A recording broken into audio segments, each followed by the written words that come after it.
Skuter borlar, qaranglar, mana bu skuterda bularga red boshlanibdi. Bu skuterda narxi akalar maksimal bir 3 million so'm turadi-da, yangisi. Bu skuterimiz 22-yilgi skuter. Ya'ni bu skuterga olganiga, egasini olganiga 3 yil bo'lgan, yaroqsiz holatga kelgan, mana qaranglar, mana. To'kilyapti skuter, yurmaydi umuman. Mana hozir isbot qilib beraman sizlarga. 22-yil, yili 350 watt. Prava shart bo'lmasligi uchun 250 watt bo'lishi kerak. Bu skuterimizga demak prava kerak bo'ladi akalar. Sizlar bu skuterni olib, bunga seriya raqam urdirib, nomer olsalaring, bu 3 yildan keyin yaroqsiz holatga keladimi? Demak, buni tashlab yuborish kerak bo'ladi. Buni tashlab yuborganlardan keyin hali nomerlar kuyib ketadi-ku. Mana bu yoqda mana yangi skuterlar turibdi. Bularda ham kelajagi shu ahvolda mana. 3 yil maksimal mana skuterlarda mana yangilar 3 yil minaslar, mana shuna holatga keladi akalar. Mana bunaqa skuterlardan ko'p taxlayapti. Anaqa ham skuterlar bor hatto. Mana shunaqa holatda. Aslan bu videoni ko'pchilik ko'rish uchun bu videoga bitta like bosib, fikrlaringizni kommentariyada bildirib ketinglar akalar. Agar gapim to'g'ri bo'lsa, shu narsa to'g'rimi qaranglar, mana bu 350 watt bu skuterimiz.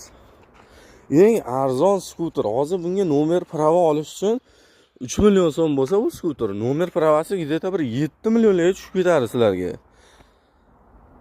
Hozir ham pravada prava olishda bu mana misol uchun avtomat korobka deylik, mana birinchi uchun skori bor. Avtomat korobka desak, ko'pchilik menga aytayapti, skorli mototsikl beryapti deyapti-da. Skorli, uni umrida buni ko'rmagan odam yiqilyapti prava olishdan. Qaranglar, mana yangi skuterlarimiz turibdi, mana bularning ham kelajagi mana shunaqa, mana 3 yilda mana shu ahvolga keladi akalar. Shunga nomer qilish shartmi akalar? Bu 3 yildan keyin tashlab yuborganlardan keyin yangi skuter olib turib, yana nomer qil, bu mashina emas akalar.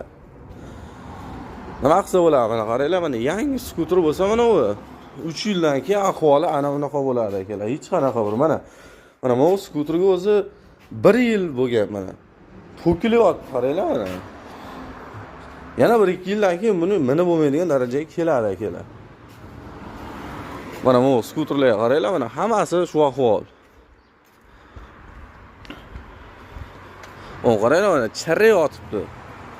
Qanaqasiga bu?